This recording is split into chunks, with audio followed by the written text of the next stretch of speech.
US. President Donald ട്രംപിന്റെ 50% തീരുവ ഭീഷണി നിലനിൽക്കുന്നതിനിടെ ഇന്ത്യയ്ക്ക് 5% കിഴിവിൽ എണ്ണ നൽകുമെന്ന് റഷ്യ. റഷ്യയിൽ നിന്ന് ഇറക്കുമതി ചെയ്യുന്ന അസംസ്കൃത എണ്ണയ്ക്ക് 5% കിഴിവ് നൽകുമെന്ന് ഇന്ത്യയിലെ റഷ്യൻ വ്യാപാര പ്രതിനിധി എവ്ജേനി ഗ്രിവ പറഞ്ഞുവെന്ന് ദേശീയ മാധ്യമങ്ങൾ റിപ്പോർട്ട് ചെയ്യുന്നു. രാഷ്ട്രീയ സാഹചര്യങ്ങൾ പരിഗണിക്കാതെ ഇന്ത്യയിലേക്കുള്ള എണ്ണ ഇറക്കുമതി മുൻപത്തേതുപോലെ നടക്കും. കിഴിവുകളെ സംബന്ധിച്ചിടത്തോളം അതൊരു വാണിജ്യ രഹസ്യമാണ്. ബിസിനസ്സുകാർ തമ്മിലുള്ള വിഷയമാണിത്. കിഴിവ് ഏകദേശം 5% ഇതിൽ വ്യത്യാസം വരാം, എവ്ജേനി ഗ്രീവ പറഞ്ഞതായാണ് റിപ്പോർട്ട്. ബാഹ്യസമ്മർദ്ദങ്ങൾക്കിടയിലും ഇന്ത്യ റഷ്യ ഊർജ്ജ സഹകരണം തുടരും. തങ്ങൾക്കുറപ്പുണ്ടെന്നും ബന്ധത്തിൽ വിശ്വാസമുണ്ടെന്നും എവ്ജേനി ഗ്രീവ പറഞ്ഞു. മുൻ നഗരസഭാ അധ്യക്ഷൻ പി.ജെ. വർഗീസിനെ അടക്കം 7 പേർക്ക് തെരുവുനായ്ക്കളുടെ കടിയേറ്റു. ബുധനാഴ്ച ഉച്ചയ്ക്ക് 12 മുതൽ 1 വരെയാണ് നഗരത്തെ ഞെട്ടിച്ച തെരുവുനായ ആക്രമണം നടന്നത്. കോട്ടയം KSRTC സ്റ്റാൻഡ് പരിസരം, ML റോഡ്, കോടിമത എന്നിവിടങ്ങളിലാണ് നായ്ക്കൾ ആക്രമണം നടത്തിയത്. പി.ജെ. വർഗീസിന് പുറമെ റിട്ടർ ഫയർ ഓഫീസർ, കാണക്കാരി വലയിഞ്ചിയിൽ ബി. വർഗീസ് 67, കുമാരനല്ലൂർ സ്വദേശി ഷംനാസ്, പത്തനാട് സ്വദേശി സാജൻ കെ. ജേക്കബ് എന്നിവർ ജില്ലാ ജനറൽ ആശുപത്രിയിൽ ചികിത്സ തേടി. ഒരു നായയെ പിടികൂടിയെങ്കിലും പിന്നീട് ചത്തു. ഈ നായ്ക്ക് പേവിഷബാധയുണ്ടെന്നാണ് സംശയം. ജനപ്രതിനിധിയായ യുവനേതാവിനെതിരെ ഗുരുതര ആരോപണവുമായി പുതുമുഖ നടി റിനി ആൻ ജോർജ്. നേതാവിൽ നിന്ന് മോശമായ അനുഭവങ്ങൾ ഉണ്ടായിട്ടുണ്ടെന്നും അശ്ലീല സന്ദേശങ്ങൾ അയക്കുന്നതുപോലുള്ള മോശം അനുഭവങ്ങൾ ഉണ്ടായിട്ടുണ്ടെന്നും നടി പറഞ്ഞു. നേതാവിന്റെ പേരോ രാഷ്ട്രീയ പാർട്ടിയോ എടുത്തുപറയാൻ ആഗ്രഹിക്കുന്നില്ലെന്നും ഒരു പാർട്ടിയെയും തേജോവധം ചെയ്യാനല്ല തുറന്നു പറയുന്നതെന്നും അവർ വ്യക്തമാക്കി. സ്ത്രീകൾ നേരിടുന്ന പ്രശ്നങ്ങളെക്കുറിച്ച് പറയുമ്പോൾ പല മാന്യദേഹങ്ങളുടെയും മനോഭാവം ഹൂ കെയേഴ്സ് എന്നായിരുന്നു. ഇത്തരമൊരു അനുഭവം ഉണ്ടായത് തുറന്നു പറഞ്ഞതിനു ശേഷവും ആ വ്യക്തിക്ക് സ്ഥാനമാനങ്ങൾ ലഭിച്ചിട്ടുണ്ട്. നേതാവിന്റെ പേരു പറയാത്തത് ആ പ്രസ്ഥാനത്തിലുള്ള പല നേതാക്കളുമായും സൗഹൃദമുണ്ട് എന്നതിനാലാണ്. അവരെ ആരെയും മോശക്കാരാക്കാൻ ആഗ്രഹിക്കുന്നില്ല. എന്നാൽ ഇത്തരത്തിലുള്ള ദുരനുഭവങ്ങൾ ഇനിയും ഉണ്ടാവുകയാണെങ്കിൽ അപ്പോൾ എന്തു ചെയ്യണമെന്ന് ആലോചിക്കുമെന്ന് റിനി പറഞ്ഞു. സമൂഹമാധ്യമം വഴിയാണ് യുവനേതാവിനെ പരിചയപ്പെട്ടതെന്ന് നടി പറഞ്ഞു. എന്നാൽ കണ്ടിട്ടുപോലുമില്ലാത്ത തനിക്ക് അപ്പോൾ മുതൽ മോശപ്പെട്ട മെസ്സേജുകൾ അയച്ചത് ഞെട്ടിക്കുന്ന കാര്യം തന്നെയായിരുന്നു. അത്തരമൊരാളിൽ നിന്ന് ഇങ്ങനെയൊരു അനുഭവം പ്രതീക്ഷിച്ചിരുന്നില്ല എന്നും റിനി പറഞ്ഞു.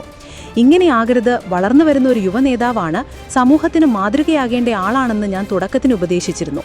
അപ്പോഴും അയാൾ പറഞ്ഞത് വലിയ സ്ത്രീ പീഡന കേസിലൊക്കെ പെട്ട രാഷ്ട്രീയ നേതാക്കൾക്ക് എന്ത് സംഭവിച്ചു എന്നാണ് നടി വ്യക്തമാക്കി. ചാനൽ ചർച്ചകളിലും സമരമുഖങ്ങളിലൊക്കെ സ്ഥിരം കാണുന്നയാളാണ് നേതാവെന്നും അയാളുടെ പ്രസ്ഥാനത്തിന് ധാർമ്മികയുണ്ടെങ്കിൽ അയാളെപ്പോലുള്ള യുവനേതാക്കളെ നിയന്ത്രിക്കാൻ തയ്യാറാകണമെന്നും അവർ പറഞ്ഞു. 5 സ്റ്റാർ ഹോട്ടലിൽ റൂം എടുക്കാം, വരണമെന്നാണ് യുവനേതാവ് പറഞ്ഞത്. അന്ന് രൂക്ഷമായി പ്രതികരിച്ചു. പിന്നെ കുറച്ചു നാളത്തേക്ക് കുഴപ്പമുണ്ടായില്ല. എന്നാൽ പിന്നെയും ആവർത്തിച്ചു. ഒട്ടേറെ പേർ പരാതിയുമായി വന്ന സാഹചര്യത്തിലാണ് ഇത്രയെങ്കിലും പറയുന്നത്, റിനി ആൻ ജോർജ് പറഞ്ഞു. പാർട്ടി നേതൃത്വത്തോട് ഈ യുവനേതാവിനെക്കുറിച്ച് പറഞ്ഞു. ശരിയാക്കും, വിഷമിക്കേണ്ട എന്നാണ് മറുപടി കിട്ടിയതെന്നും അവർ വ്യക്തമാക്കി. എന്നാൽ അതിനുശേഷമാണ് യുവനേതാവിന് സ്ഥാനമാനങ്ങൾ ലഭിച്ചതെന്നും അടി പറഞ്ഞു.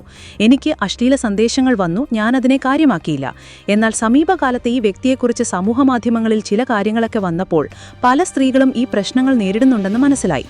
എന്നാൽ ഒരു സ്ത്രീയും പോലും ഇതിനെക്കുറിച്ച് സംസാരിക്കുന്നില്ല എന്നതുകൊണ്ടാണ് ഞാൻ തുറന്നു പറയുന്നത്, അവർ വ്യക്തമാക്കി. 3.5 വർഷം മുൻപാണ് യുവനേതാവിൽ നിന്ന് ആദ്യമായി അശ്ലീല സന്ദേശങ്ങൾ ലഭിച്ചതെന്നും അവർ വ്യക്തമാക്കി. അയാളിൽ നിന്ന് പീഡനമൊന്നും അനുഭവിച്ചിട്ടില്ല, എനിക്ക് കുറച്ച് സന്ദേശങ്ങൾ വന്നു, അത്രയുള്ളൂ. എന്നാൽ അയാൾ കാരണം പീഡനം അനുഭവിച്ച വ്യക്തികളുണ്ടെന്ന് സുഹൃത്തുക്കളിൽ നിന്നറിയാം. ഒരുപാട് പേർക്ക് ശല്യമായി മാറുന്ന ആ വ്യക്തിയെ പലവിധ സ്ഥാനമാനങ്ങളിൽ എത്തിക്കുന്നു. ഒരു വലിയ സംരക്ഷണ സംവിധാനം തന്നെ ഈ വ്യക്തിക്കുണ്ടായി. ഞാനിതിനെക്കുറിച്ച് പറയും, പരാതിപ്പെടുമെന്ന് പറഞ്ഞപ്പോൾ പോയി പറയ എന്നാണ് മറുപടി പറഞ്ഞത്. ധാർമ്മികത വേണമെന്ന് പറഞ്ഞപ്പോൾ രാഷ്ട്രീയത്തിലൊന്നും ധാർമ്മികത കൊണ്ടുപോകാൻ പറ്റില്ല എന്നാണ് രാഷ്ട്രീയത്തിലുള്ള ഒരാൾ പറഞ്ഞത്. യുവനേതാവിനെക്കുറിച്ച് ഗുരുതര ആരോപണങ്ങൾ പാർട്ടിക്കുള്ളിൽ നിന്ന് തന്നെ ഉണ്ടായിട്ടുണ്ടെന്നും അവർ ആരോപിച്ചു. ഈ വ്യക്തിക്കെതിരെ പല പരാതികൾ വരുന്നുണ്ട്. ആ പാർട്ടിയിലെ നേതാക്കന്മാരുടെ ഭാര്യമാർക്കും പെൺമക്കൾക്കും ഇയാളിൽ നിന്ന് മോശം അനുഭവം ഉണ്ടായിട്ടുണ്ടെന്നാണ് പറയുന്നത്. എന്നിട്ട് ഭാര്യമാരെയും പെൺമക്കളെയും സംരക്ഷിക്കാൻ കഴിയാത്ത ഇവരൊക്കെ ഏതു സ്ത്രീകളെയാണ് സംരക്ഷിക്കുന്നത്? അയാൾക്കെതിരെ നടപടിയെടുക്കേണ്ടത് അയാളുടെ സംഘടന തന്നെയാണ്. ഒരു വ്യക്തിക്ക് നന്നാകാനുള്ള അവസരം കൊടുക്കണമെന്നാണ് കരുതുന്നത്. എന്നാൽ ഇതേ മനോഭാവം തുടരുകയാണെങ്കിൽ തുടർ നടപടികൾ അപ്പോൾ ആലോചിക്കുമെന്നും അവർ വ്യക്തമാക്കി. യുവനേതാവിന്റെ പേര് വെളിപ്പെടുത്താത്തതിന് സംബന്ധിച്ച് പേര് മറിഞ്ഞ് മുന്നോട്ടു പോയാലും തന്റെ പേര് അപകടത്തിലാക്കാമെന്നതല്ലാതെ ഒന്നും സംഭവിക്കില്ല എന്ന് റിനി പറഞ്ഞു. തിരുവനന്തപുരം നിയമസഭാ തെരഞ്ഞെടുപ്പ് അടുക്കുന്നിരക്കെ സംസ്ഥാനത്ത് ഡൽഹി മോഡൽ കർഷക സമരം സംഘടിപ്പിക്കാനൊരുങ്ങി ബി.ജെ.പി. മുതിർന്ന നേതാവ് കുമ്മനം രാജശേഖരന്റെ നേതൃത്വത്തിൽ വിവിധ കർഷക സംഘടനകളെ അണിനിരത്തി സർക്കാരിനെ സമ്മർദ്ദത്തിലാക്കാനുള്ള നീക്കമാണ് ബി.ജെ.പി. നടത്തുന്നത്. ഇതിനു മുന്നോടിയായി പാലക്കാട് വിവിധ കർഷക സംഘടനകളുടെ നേതൃത്വത്തിൽ കേരള സംയുക്ത കർഷകവേദി രൂപീകരിച്ചു. കേന്ദ്ര കൃഷിമന്ത്രി ശിവരാജ് സിംഗ് ചൗഹാൻ ഉടൻ കേരളം സന്ദർശിച്ച് കർഷകരിൽ നിന്ന് നേരിട്ട് വിവരങ്ങൾ ചോദിച്ചറിയുകയും ചെയ്തു. കൃഷി വളരണം, കർഷകന് ജീവിക്കണമെന്ന മുദ്രാവാക്യവുമായി 29-ന് സെക്രട്ടേറിയറ്റിന് മുന്നിൽ കർഷക ധർണ നടത്താനും പാലക്കാട് നടന്ന നെൽകർഷക സമര പ്രഖ്യാപന കൺവെൻഷൻ തീരുമാനിച്ചു. രക്ഷാധികാരി കുമ്മനം രാജശേഖരൻ പറഞ്ഞു, തിരുവോണത്തിനകം കർഷകരുടെ പണം കൊടുത്തു തീർക്കണമെന്നാവശ്യപ്പെട്ടാണ് കർഷക ധർണ എന്നും അദ്ദേഹം പറഞ്ഞു. US പ്രസിഡന്റ് ഡൊണാൾഡ് ട്രംപിന്റെ 50% തീരുവ ഭീഷണി നിലനിൽക്കുന്നതിനിടെ ഇന്ത്യയ്ക്ക് 5% കിഴിവിൽ എണ്ണ നൽകുമെന്ന് റഷ്യയിൽ നിന്ന് ഇറക്കുമതി ചെയ്യുന്ന അസംസ്കൃത എണ്ണയ്ക്ക് 5% കിഴിവ് നൽകുമെന്ന് ഇന്ത്യയിലെ റഷ്യൻ വ്യാപാര പ്രതിനിധി എവ്ജനി ഗ്രിവ പറഞ്ഞുവെന്ന് ദേശീയ മാധ്യമങ്ങൾ റിപ്പോർട്ട് ചെയ്യുന്നു. രാഷ്ട്രീയ സാഹചര്യങ്ങൾ പരിഗണിക്കാതെ ഇന്ത്യയിലേക്കുള്ള എണ്ണ ഇറക്കുമതി മുൻപത്തേതുപോലെ നടക്കും. കിഴിവുകളെ സംബന്ധിച്ചിടത്തോളം അതൊരു വാണിജ്യ രഹസ്യമാണ്. ബിസിനസ്സുകാർ തമ്മിലുള്ള വിഷയമാണത്. കിഴിവ് ഏകദേശം 5% ഇതിൽ വ്യത്യാസം വരാം, എവ്ജനി ഗ്രിവ പറഞ്ഞതായാണ് റിപ്പോർട്ട്. ബാഹ്യസമ്മർദ്ദങ്ങൾക്കിടയിലും ഇന്ത്യ-റഷ്യ ഊർജ്ജ സഹകരണം തുടരും. തങ്ങൾക്ക് ഉറപ്പുണ്ടെന്നും ബന്ധത്തിൽ വിശ്വാസമുണ്ടെന്നും എവ്ജനി ഗ്രിവ പറഞ്ഞു. മുൻ നഗരസഭാധ്യക്ഷൻ PJ വർഗീസിനെ അടക്കം 7 പേർക്ക് തെരുവ് നായ്ക്കളുടെ കടിയേറ്റു. ബുധനാഴ്ച ഉച്ചയ്ക്ക് 12 മുതൽ 1 വരെയാണ് നഗരത്തെ ഞെട്ടിച്ച തെരുവ് നായ ആക്രമണം നടന്നത്. കോട്ടയം KSRTC സ്റ്റാൻഡ് പരിസരം, ML റോഡ്, കോടിമത എന്നിവിടങ്ങളിലാണ് നായ്ക്കൾ ആക്രമണം നടത്തിയത്. PJ വർഗീസിനു പുറമെ റിട്ടയർ ഫയർ ഓഫീസർ കാണക്കാരി വലയിഞ്ചിയിൽ V വർഗീസ് 67, കുമാരനല്ലൂർ സ്വദേശി ഷംനാസും പത്തനാട് സ്വദേശി സാജൻ K ജേക്കബ് എന്നിവർ ജില്ലാ ജനറൽ ആശുപത്രിയിൽ ചികിത്സ തേടി. ഒരു നായയെ പിടികൂടിയെങ്കിലും പിന്നീട് ചത്തു. ഈ നായയ്ക്ക് പേവിഷബാധയുണ്ടെന്നാണ് സംശയം. ജനപ്രതിനിധിയായ യുവനേതാവിനെതിരെ ഗുരുതര ആരോപണവുമായി പുതുമുഖ നടി റിനി ആൻഡ് ജോർജ് പ്രതികരിച്ചു. നേതാവിൽ നിന്ന് മോശമായ അനുഭവങ്ങൾ ഉണ്ടായിട്ടുണ്ടെന്നും അശ്ലീല സന്ദേശങ്ങൾ അയക്കുന്നതുപോലുള്ള മോശം അനുഭവങ്ങൾ ഉണ്ടായിട്ടുണ്ടെന്നും നടി പറഞ്ഞു. നേതാവിന്റെ പേരോ രാഷ്ട്രീയ പാർട്ടിയോ എടുത്തു പറയാൻ ആഗ്രഹിക്കുന്നില്ലെന്നും ഒരു പാർട്ടിയെയും തേജോവധം ചെയ്യാനല്ല തുറന്നു പറയുന്നതെന്നും അവർ വ്യക്തമാക്കി. സ്ത്രീകൾ നേരിടുന്ന പ്രശ്നങ്ങളെക്കുറിച്ച് പറയുമ്പോൾ പല മാന്യദേഹങ്ങളുടെയും മനോഭാവം ഹൂ കെയേഴ്സ് എന്നായിരുന്നു. ഇത്തരമൊരു അനുഭവം ഉണ്ടായത് തുറന്നു പറഞ്ഞതിനു ശേഷവും ആ വ്യക്തിക്ക് സ്ഥാനമാനങ്ങൾ ലഭിച്ചിട്ടുണ്ട്. നേതാവിന്റെ പേര് പറയാത്തത് ആ പ്രസ്ഥാനത്തിലുള്ള പല നേതാക്കളുമായും സൗഹൃദമുണ്ട് എന്നതിനാലാണ്. അവരെ ആരെയും മോശക്കാരാക്കാൻ ആഗ്രഹിക്കുന്നില്ല. എന്നാൽ ഇത്തരത്തിലുള്ള ദുരനുഭവങ്ങൾ ഇനിയും ഉണ്ടാവുകയാണെങ്കിൽ അപ്പോൾ എന്തു ചെയ്യണമെന്ന് ആലോചിക്കും, റിനി ആൻഡ് ജോർജ് പറഞ്ഞു. സമൂഹമാധ്യമം വഴിയാണ് യുവനേതാവിനെ പരിചയപ്പെട്ടതെന്ന് നടി പറഞ്ഞു. എന്നാൽ കണ്ടിട്ട് പോലുമില്ലാത്ത തനിക്ക് അപ്പോൾ മുതൽ മോശപ്പെട്ട മെസ്സേജുകൾ അയച്ചത് ഞെട്ടിക്കുന്ന കാര്യം തന്നെയായിരുന്നു. എന്നാൽ അത്തരമൊരാളിൽ നിന്ന് ഇങ്ങനെയൊരു അനുഭവം പ്രതീക്ഷിച്ചിരുന്നില്ല എന്നും റിനി പറഞ്ഞു. ഇങ്ങനെയാകരുത്, വളർന്നുവരുന്ന യുവനേതാവാണ്, സമൂഹത്തിന് മാതൃകയാകേണ്ട ആളാണ് എന്ന് ഞാൻ തുടക്കത്തിലേ ഉപദേശിച്ചിരുന്നു. അപ്പോഴും അയാൾ പറഞ്ഞത് വലിയ സ്ത്രീപീഡന കേസിലൊക്കെ പെട്ട രാഷ്ട്രീയ നേതാക്കൾക്ക് എന്ത് സംഭവിച്ചു എന്നാണ് നടി വ്യക്തമാക്കി. ചാനൽ ചർച്ചകളിലും സമരമുഖങ്ങളിലൊക്കെ സ്ഥിരം കാണുന്ന ആളാണ് നേതാവെന്നും അയാളുടെ പ്രസ്ഥാനത്തിന് ധാർമ്മികമുണ്ടെങ്കിൽ അയാളെപ്പോലുള്ള യുവനേതാക്കളെ നിയന്ത്രിക്കാൻ തയ്യാറാകണമെന്നും അവർ പറഞ്ഞു. 5 സ്റ്റാർ ഹോട്ടലിൽ റൂം എടുക്കാം, വരണം എന്നാണ് യുവനേതാവ് പറഞ്ഞത്. അന്ന് രൂക്ഷമായി പ്രതികരിച്ചു. പിന്നെ കുറച്ചു നാളത്തേക്ക് കുഴപ്പമുണ്ടായില്ല. എന്നാൽ പിന്നെയും ആവർത്തിച്ചു. ഒട്ടേറെ പേർ പരാതിയുമായി വന്ന സാഹചര്യത്തിലാണ് ഇത്രയെങ്കിലും ഒക്കെ പറയുന്നത് എന്നവർ പറഞ്ഞു. പാർട്ടി നേതൃത്വത്തോട് ഈ യുവനേതാവിനെക്കുറിച്ച് പറഞ്ഞു, ചരിക്കും വിഷമിക്കേണ്ട എന്നാണ് കിട്ടിയ മറുപടി എന്നവർ വ്യക്തമാക്കി. എന്നാൽ അതിനുശേഷമാണ് യുവനേതാവിന് സ്ഥാനമാനങ്ങൾ ലഭിച്ചത്. എനിക്ക് അശ്ലീല സന്ദേശങ്ങൾ വന്നു, ഞാൻ അതിനെ കാര്യമാക്കിയില്ല. എന്നാൽ സമീപകാലത്ത് ഈ വ്യക്തിയെക്കുറിച്ച് സമൂഹമാധ്യമങ്ങളിൽ ചില കാര്യങ്ങളൊക്കെ വന്നപ്പോൾ പല സ്ത്രീകളും ഈ പ്രശ്നങ്ങൾ നേരിടുന്നുണ്ട് എന്ന് മനസ്സിലായി. എന്നാൽ ഒരു സ്ത്രീയും ഇതിനെക്കുറിച്ച് സംസാരിക്കുന്നില്ല. അതുകൊണ്ടാണ് ഞാൻ തുറന്നു പറയുന്നത് എന്നവർ വ്യക്തമാക്കി. 3.5 വർഷം മുൻപാണ് യുവനേതാവിൽ നിന്ന് ആദ്യമായി അശ്ലീല സന്ദേശങ്ങൾ ലഭിച്ചത് എന്നും അവർ വ്യക്തമാക്കി. അയാളിൽ നിന്ന് പീഡനമൊന്നും അനുഭവിച്ചിട്ടില്ല, എനിക്ക് കുറച്ച് സന്ദേശങ്ങൾ വന്നു, അത്രയുള്ളൂ. എന്നാൽ അയാൾ കാരണം പീഡനം അനുഭവിച്ച വ്യക്തികളുണ്ടെന്ന് സുഹൃത്തുക്കളിൽ നിന്നും അറിയാം. ഒരുപാട് പേർക്ക് ശല്യമായി മാറുന്ന ആ വ്യക്തിയെ പലവിധ സ്ഥാനമാനങ്ങളിൽ എത്തിക്കുന്നു. വലിയൊരു സംരക്ഷണ സംവിധാനം തന്നെ ഈ വ്യക്തിക്കുമുണ്ടായി. ഞാൻ ഇതിനെക്കുറിച്ച് പറയും, പരാതിപ്പെടുമെന്ന് പറഞ്ഞപ്പോൾ പോയി പറയൂ എന്നാണ് മറുപടി പറഞ്ഞത്. ധാർമ്മികത വേണമെന്ന് പറഞ്ഞപ്പോൾ രാഷ്ട്രീയത്തിലൊന്നും ധാർമ്മികത കൊണ്ടുപോകാൻ പറ്റില്ല എന്നാണ് രാഷ്ട്രീയത്തിലുള്ള ഒരാൾ പറഞ്ഞത്. യുവനേതാവിനെതിരെ ഗുരുതര ആരോപണങ്ങൾ പാർട്ടിക്കുള്ളിൽ തന്നെ ഉണ്ടായിട്ടുണ്ടെന്നും അവർ ആരോപിച്ചു. ഈ വ്യക്തിക്കെതിരെ പല പരാതികൾ വരുന്നുണ്ട്.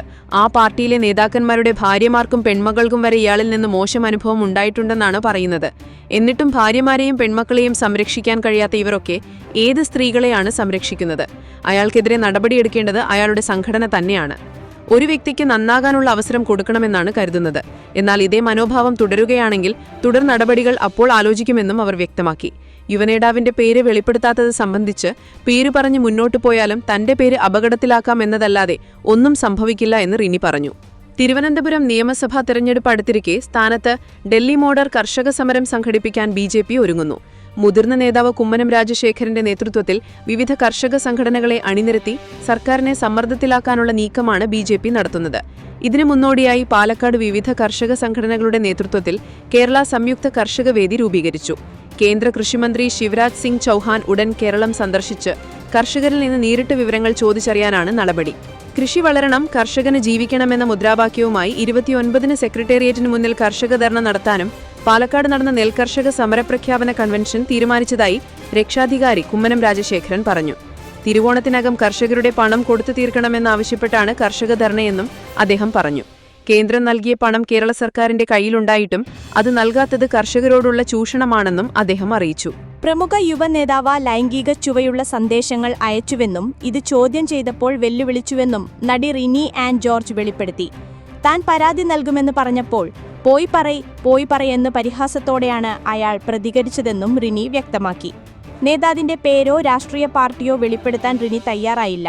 എന്നാൽ ഇത്തരത്തിലുള്ള ആളുകൾക്ക് ഉന്നത സ്ഥാനങ്ങൾ ലഭിക്കുന്നത് കാണുമ്പോൾ ദുഃഖമുണ്ടെന്ന് അവർ പറഞ്ഞു. ഇത്തരക്കാരെ ഇനിയും നേതൃത്വ സ്ഥാനങ്ങളിലേക്ക് കൊണ്ടുവരരുത് എന്ന് റിനി ആവശ്യപ്പെട്ടു. റിനി ആൻ ജോർജും യുവനേതാവും തമ്മിലുള്ള പരിചയം സോഷ്യൽ മീഡിയ വഴിയാണ് തുടങ്ങിയത്. ആദ്യഘട്ടം മുതൽ തന്നെ മോശം സന്ദേശങ്ങൾ അയച്ചിരുന്നുവെന്നും അത് ശരിയല്ലെന്ന് പറഞ്ഞിട്ടും അയാൾ തുടർന്നുവെന്നും റിനി പറയുന്നു. ഏകദേശം 3.5 വർഷം മുൻപാണ് ഈ സംഭവം നടന്നത്. സന്ദേശങ്ങൾ അയച്ച സമയത്ത് അയാൾ ജനപ്രതിനിധി ആയിരുന്നില്ല, പിന്നീട് മാത്രമാണ് ഉയർന്ന സ്ഥാനങ്ങളിൽ എത്തിയത്. അശ്ലീല സന്ദേശങ്ങൾ അയക്കുന്നതിനു പുറമെ 5 സ്റ്റാർ ഹോട്ടലിലേക്ക് തന്നെ ക്ഷണിച്ചതായും റിനി ആരോപിച്ചു. തനിക്ക് കൂടുതൽ ബുദ്ധിമുട്ടുകൾ ഉണ്ടാകാത്തതുകൊണ്ടാണ് ഇതുവരെ ഔദ്യോഗികമായി പരാതി നൽകാത്തതെന്നും എന്നാൽ ഇയാളെക്കുറിച്ച് പരാതിയുള്ള മറ്റുള്ളവർ നിയമപരമായി മുന്നോട്ടു പോകണമെന്നും റിനി പറഞ്ഞു. റിനി ഈ വിഷയം ബന്ധപ്പെട്ടവരെ അറിയിച്ചിരുന്നുവെങ്കിലും പിന്നീട് അയാൾക്ക് കൂടുതൽ സ്ഥാനമാനങ്ങൾ ലഭിക്കുകയാണ് ചെയ്തത് എന്നും വ്യക്തമാക്കി. അതുകൊണ്ടാണ് പേര് വെളിപ്പെടുത്തിയാലും നീതി ലഭിക്കില്ലെന്ന് തനിക്ക് ഉറപ്പുള്ളതെന്നും അവർ പറയുന്നു. പ്രമാദമായ പീഡന കേസുകളിൽ ഉൾപ്പെട്ട നേതാക്കൾക്ക് എന്ത് സംഭവിച്ചുവെന്ന് ഈ യുവനേതാവ് തന്നോട് ചോദിച്ചത് ഇയാൾക്ക് ലഭിക്കുന്ന സംരക്ഷണത്തെ സൂചിപ്പിക്കുന്നു. ഓണാഘോഷത്തിന്റെ ഭാഗമായി സംസ്ഥാനത്തെ എല്ലാ സർക്കാർ സഹായധന സ്കൂളുകളിലെ ഉച്ചഭക്ഷണ പദ്ധതിയുടെ ഗുണഭോക്താക്കളായ വിദ്യാർത്ഥികൾക്ക് 4 കിലോഗ്രാം അരി വീതം നൽകുമെന്ന് വിദ്യാഭ്യാസ മന്ത്രി അറിയിച്ചു. പ്രീ പ്രൈമറി മുതൽ 8ാം ക്ലാസ് വരെയുള്ള 24,77,327 കുട്ടികൾക്കാണ് പദ്ധതിയുടെ ഗുണം ലഭിക്കുക. അരി വിതരണം ചെയ്യുന്നതിനായി സിവിൽ സപ്ലൈസ് കോർപ്പറേഷന്റെ സ്റ്റോക്ക് സർക്കാർ അനുവദിച്ചു. അരി നേരിട്ട് സ്കൂളുകളിൽ എത്തിക്കുന്നതിനുള്ള ചുമതല സപ്ലൈകോയ്ക്ക് നൽകിയിട്ടുണ്ട്. ഇതിനായി നിലവിലെ കടത്തുകൂലിക്ക് പുറമെ കിലോഗ്രാമിന് 50 പൈസ അധികമായി നൽകും. ജില്ലകളിൽ സ്റ്റോക്ക് കുറവുണ്ടെങ്കിൽ സമീപ ജില്ലകളിലെ ഡിപ്പോകളിൽ നിന്ന് അരിയെത്തിച്ച് വിതരണം നടത്താൻ നിർദ്ദേശം നൽകിയിട്ടുണ്ട്. ഇതുമൂലമുണ്ടാകുന്ന അധിക ചെലവ് നിലവിലെ കടത്തുകൂലി നിരക്കിനുള്ളിൽ തന്നെ നിയന്ത്രിക്കാമെന്നും വ്യക്തമാക്കിയിട്ടുണ്ട്. 5 വർഷമോ അതിൽ കൂടുതലോ ശിക്ഷ ലഭിക്കാവുന്ന കുറ്റത്തിന് അറസ്റ്റിലായി 30 ദിവസം ജയിലിൽ കഴിയേണ്ടി വരുന്ന മന്ത്രിമാർക്ക് 1 മാസത്തിനകം സ്ഥാനം നഷ്ടപ്പെടുന്ന വിവാദ ബിൽ ലോക്സഭയിലെ പ്രതിപക്ഷ ബഹളത്തിനൊടുവിൽ പാർലമെന്റിന്റെ സംയുക്ത സമിതിയുടെ പരിഗണനയ്ക്ക് വിട്ടു. കേന്ദ്ര ആഭ്യന്തരമന്ത്രി അമിത്ഷായാണ് ബിൽ ലോക്സഭയിൽ അവതരിപ്പിച്ചത്. ബില്ലിനെതിരെ പ്രതിപക്ഷം ശക്തമായ പ്രതിഷേധമാണ് ഉയർത്തിയത്. ബുധനാഴ്ച ഉച്ചയ്ക്ക് ശേഷം 3 മണിവരെ നിർത്തിവെച്ച സഭ വീണ്ടും സമ്മേളിച്ചപ്പോഴും പ്രതിഷേധം തുടർന്നതോടെ വൈകിട്ട് 5 മണിവരെ നിർത്തിവെച്ചു. ബിൽ കീറിയെറിഞ്ഞായിരുന്നു പ്രതിപക്ഷ പ്രതിഷേധം. 3 മണിക്ക് ശേഷവും ബഹളം തുടർന്നു. മുദ്രാവാക്യം വിളികളുമായി പ്രതിപക്ഷം രംഗത്തെത്തിയതോടെ ഭരണ പ്രതിപക്ഷാംഗങ്ങൾ കയ്യാങ്കളിയിലേക്ക് നീങ്ങിയതും ബിൽ പാർലമെന്റ് സംയുക്ത സമിതിയുടെ പരിഗണനയ്ക്ക് വിട്ടതും സഭ വൈകിട്ട് 5 മണിവരെ നിർത്തിവെക്കുകയാണെന്നറിയിച്ച സ്പീക്കർ പ്രതിപക്ഷം സഭയിൽ മാന്യത പുലർത്തണമെന്നും വിമർശിച്ചു. വിവാദ ബില്ലിനെ പ്രതിപക്ഷം ചോദ്യശരങ്ങൾ കൊണ്ട് മൂടി. അമിത്ഷാ മുൻപ് അറസ്റ്റിലായിട്ടുണ്ട്, രാജിവെക്കുമോ എന്നും KC വേണുഗോപാൽ ചോദിച്ചു. കേസെടുത്തപ്പോൾ രാജിവെച്ചുവെന്നായിരുന്നു അമിത്ഷായുടെ മറുപടി. തന്നെ കുറ്റവിമുക്തനാക്കുന്നതുവരെ ഒരു പദവിയും ഏറ്റെടുത്തില്ലെന്നും അമിത്ഷാ മറുപടി പറഞ്ഞു. ജനങ്ങളുടെ കണ്ണിൽ പൊടിയിടുന്നതിന് തന്ത്രമാണ് ബില്ലെന്ന പ്രിയങ്ക ഗാന്ധി ലോക്സഭയിൽ പറഞ്ഞു. നാളെ നിങ്ങൾക്ക് ഒരു മുഖ്യമന്ത്രിക്കെതിരെ ഏതു തരത്തിലുള്ള കേസും ചുമത്താം, ശിക്ഷിക്കപ്പെടാതെ 30 ദിവസത്തേക്ക് ജയിലിലിടാം, അദ്ദേഹത്തെ മുഖ്യമന്ത്രി കസേരയിൽ നിന്നും പുറത്താക്കാം. ഇത് തികച്ചും ഭരണഘടനാ വിരുദ്ധവും ജനാധിപത്യ വിരുദ്ധവും നിർഭാഗ്യകരവുമാണെന്നും പ്രിയങ്ക ഗാന്ധി പറഞ്ഞു. പ്രധാനമന്ത്രിയെ അറസ്റ്റ് ചെയ്യുമെന്നായിരുന്നു അസദ്ദീൻ ഉവൈസിയുടെ ചോദ്യം. രാജ്യത്ത് പോലീസ് രാജ് നടപ്പിലാക്കാനാണ് BJP ആഗ്രഹിക്കുന്നത്. അധികാരം ശാശ്വതമല്ലെന്ന BJP മറക്കുകയാണെന്നും ഉവൈസി പറഞ്ഞു. ഓൺലൈൻ ഗെയിമിംഗ് ബിൽ പാസാക്കി ലോക്സഭ. പ്രതിപക്ഷ പ്രതിഷേധത്തിനിടെയാണ് ബിൽ പാസാക്കിയത്. ഓൺലൈൻ ഗെയിമുകളുമായി ബന്ധപ്പെട്ട പരസ്യങ്ങൾ നിരോധിക്കുന്നതിനും ബാങ്കുകളും ധനകാര്യ സ്ഥാപനങ്ങളും അത്തരം ഗെയിമുകൾക്ക് ഫണ്ട് കൈമാറുന്നതിൽ നിന്നും തടയുന്നതുമാണ് നിയമം. ഡിജിറ്റൽ ആപ്പുകൾ വഴിയുള്ള ചൂതാട്ടത്തിന് പിഴകൾ ഏർപ്പെടുത്താനും ബിൽ വ്യവസ്ഥ ചെയ്യുന്നു. ഡ്രൈവിംഗ് ലൈസൻസ് ടെസ്റ്റിന് ഓട്ടോമാറ്റിക് ഗിയറുള്ള കാർ, ഇലക്ട്രിക് വാഹനങ്ങൾ എന്നിവ ഉപയോഗിക്കാൻ പാടില്ല എന്നടക്കമുള്ള നിബന്ധനകൾ മാറ്റം വരുത്തി മോട്ടോർ വാഹന വകുപ്പ്. പഴയ ഉത്തരവിൽ ഭേദഗതി വരുത്തി പുതിയ സർക്കുലർ പുറമിറങ്ങി. ഹൈക്കോടതി ഉത്തരവിന്റെ പശ്ചാത്തലത്തിലാണ് ഭേദഗതി. വരുണൻ സൂര്യൻ തമ്മിൽ പ്രളയകാലം സൃഷ്ടിക്കുന്ന video, Sarath Kumar minus Sridevi minus പ്രണയം, ഇവരുടെ വീഡിയോയുമായി ബന്ധപ്പെട്ട പുതിയ വിവാദമാണ് പുറത്തുവന്നത്. ഐറൻ മെയ്ഡൻ ആദ്യമായി കൈറ്റെട്ടിയതായ അവസാന എൻട്രി വസ്ചത് പാട്ട് ഇടണമെന്നാണ് ലിപികളുടെ ആഗ്രഹം. ഇതിന്റെ പിന്നിൽ പ്രവർത്തിക്കുന്നത് വരുൺ നേതാവിലേക്ക് എൻട്രി പാസാക്കുന്നതിന്റെ കെയറിന് വേണ്ടിയാണെന്ന് സോഷ്യൽ മീഡിയയിൽ വിമർശനം. Motorcycle with gear licence എടുക്കാൻ ഹാൻഡിലിൽ ഗിയറുള്ള വാഹനം പാടില്ല എന്ന നിബന്ധനയിലും ഒഴിവാക്കി. ലൈഫ് പദ്ധതി പ്രകാരം നിലവിൽ നിർമ്മാണ പുരോഗതിയിലുള്ള 1,27,601 വീടുകൾക്ക് വായ്പ വിഹിതം ലഭ്യമാക്കുന്നതിന് 1,100 കോടി രൂപയും ലൈഫ് ലിസ്റ്റിൽ പട്ടികജാതി പട്ടികവർഗ ഗുണഭോക്താക്കൾ കൂടുതലായി ഉൾപ്പെട്ടിരിക്കുന്ന ഗ്രാമപഞ്ചായത്തുകളിലെ ഈ വിഭാഗത്തിൽപ്പെട്ട ഗുണഭോക്താക്കൾക്ക് ഭവന നിർമ്മാണ ധനസഹായം അവധിക്കുന്നതിന് 400 കോടി രൂപയും ഉൾപ്പെടെ ആകെ 1,500 കോടി രൂപ സർക്കാർ ഗ്യാരണ്ടിയോടെ ഹഡ്കോയിൽ നിന്നും KURDFC മുഖേന വായ്പയെടുക്കുന്നതിന് തത്വത്തിൽ അനുമതി നൽകി. 2025-26 750 കോടിയും 2026 750 കോടിയും എന്ന രീതിയിലാണിത്. വായ്പയുടെ മുതൽ തിരിച്ചടവ് 15 വർഷം കൊണ്ട് തദ്ദേശ സ്വയംഭരണ സ്ഥാപനങ്ങളുടെ വികസന ഫണ്ടിൽ നിന്നും കുറവ് ചെയ്ത് KURDFC മുഖേന ഹഡ്കോയ്ക്ക് നൽകും. വായ്പയുടെ പലിശ സർക്കാർ ഓരോ വർഷവും ബജറ്റ് വിഹിതത്തിൽ നിന്നും ഒടുക്കും. പട്ടികവർഗക്കാർക്ക് ഓണസമ്മാനം നൽകാൻ മന്ത്രിസഭായോഗം തീരുമാനിച്ചു. സംസ്ഥാനത്തെ കേന്ദ്ര സംസ്ഥാന സർക്കാർ അർദ്ധ സർക്കാർ സ്ഥാപനങ്ങളിലെ പെൻഷൻകാരൊഴികെ 60 വയസ്സിന് മുകളിൽ പ്രായമുള്ള അർഹരായ 52,864 പട്ടികവർഗക്കാർക്ക് 1,000 രൂപ വീതം 2025 ഓണസമ്മാനമായി നൽകും. ഈ ഇനത്തിലുള്ള ചെലവിനായി 5,28,400 കോടി രൂപ മുഖ്യമന്ത്രിയുടെ ദുരിതാശ്വാസ നിധിയിൽ നിന്നും അനുവദിക്കും. പൊതുമേഖലാ സ്ഥാപനങ്ങളിലെ ജീവനക്കാർക്ക് ബോണസ് നൽകാൻ മന്ത്രിസഭായോഗം തീരുമാനിച്ചു. കേരളത്തിലെ പൊതുമേഖലാ സ്ഥാപനങ്ങളിലെ ജീവനക്കാർക്ക് 2024-25 സാമ്പത്തിക വർഷത്തെ ബോണസ് നൽകുന്നത് സംബന്ധിച്ച മാർഗനിർദ്ദേശങ്ങൾ പുറപ്പെടുവിക്കും. വ്യവസായ ആസൂത്രണ സാമ്പത്തിക കാര്യ വകുപ്പിന്റെ അഭിപ്രായത്തിന്റെ അടിസ്ഥാനത്തിലാണിത്. പത്തനംതിട്ട, ഇടുക്കി, പാലക്കാട്, വയനാട്, കാസർഗോഡ് ജില്ലകളിലായി ആരംഭിച്ച പുതിയ 5 ഗവൺമെന്റ് നഴ്സിംഗ് കോളേജുകളിൽ പുതിയ തസ്തികകൾ സൃഷ്ടിക്കും. ഈ ജില്ലകളിൽ അസിസ്റ്റന്റ് പ്രൊഫസർ, അസോസിയേറ്റ് പ്രൊഫസർ തസ്തികകൾ ഓരോന്ന് വീതം സൃഷ്ടിക്കും. തിരുവനന്തപുരം നഴ്സിംഗ് കോളേജ് അനക്സിൽ 2 അസിസ്റ്റന്റ് പ്രൊഫസർ തസ്തികകളും 1 അസോസിയേറ്റ് പ്രൊഫസർ തസ്തികയും സൃഷ്ടിക്കും. ആകെ 7 അസിസ്റ്റന്റ് പ്രൊഫസർ തസ്തികകളും 6 അസോസിയേറ്റ് പ്രൊഫസർ തസ്തികകളുമാണ് സൃഷ്ടിക്കുക. തിരുവനന്തപുരം, എറണാകുളം, കോഴിക്കോട് എന്നിവിടങ്ങളിൽ പുതുതായി ആരംഭിച്ച 9 KSBCFL വെയർഹൌസുകളിൽ മേൽനോട്ടത്തിനായി 3 excise circle inspector, 3 preventive officer, 3 civil excise officer എന്നീ 3 തസ്തികകളും 1 വർഷത്തേക്ക് സൃഷ്ടിക്കും. കാസർഗോഡ് പെർഡാല നവജീവൻ ഹയർ സെക്കൻഡറി സ്കൂളിൽ HSST physics, HSST chemistry, HSST mathematics എന്നിവയിൽ ഓരോ ജൂനിയർ തസ്തിക വീതം സൃഷ്ടിക്കും. HSST ബോട്ടണി, HSST സുവോളജി എന്നീ ജൂനിയർ തസ്തികകൾ HSST-ആയി അപ്ഗ്രേഡ് ചെയ്യും. സിപാറ്റിന്റെ മാനേജിംഗ് ഡയറക്ടറായി വിരമിച്ച IHRD associate professor doctor P. Suresh കുമാറിന് പുനർനിയമനം നൽകും. സെക്രട്ടേറിയറ്റിലും വകുപ്പ് അധ്യക്ഷന്മാരുടെ കാര്യാലയങ്ങളിലും 31/5/2025 വരെ കുടിശ്ശേരിയുള്ള ഫയലുകൾ തീർപ്പാക്കുന്നതിന് 2025 ജൂലൈ 1 മുതൽ ഓഗസ്റ്റ് 31 വരെ നടത്തുന്ന ഫയൽ അദാലത്തിന്റെ പുരോഗതി മന്ത്രിസഭായോഗം വിലയിരുത്തി. ഫയൽ തീർപ്പാക്കലിൽ മുൻപ് തീരുമാനിച്ച പ്രകാരം പുരോഗതി കൈവരിക്കാത്ത വകുപ്പുകളിൽ ഊർജിതമായ നടപടികൾ സ്വീകരിക്കുന്നതിനായി യോഗം വിളിച്ചു ചേർക്കുന്നതിന് ബന്ധപ്പെട്ട വകുപ്പ് മന്ത്രിമാരെയും സെക്രട്ടറിമാരെയും ചുമതലപ്പെടുത്താൻ തീരുമാനിച്ചു. റീബിൽഡ് കേരള ഇനിഷ്യേറ്റീവിൽ ഉൾപ്പെടുത്തി പൂർത്തീകരിക്കുന്നതിന് വിവിധ വകുപ്പുകൾ സമർപ്പിച്ച പദ്ധതികൾ അംഗീകരിച്ചു.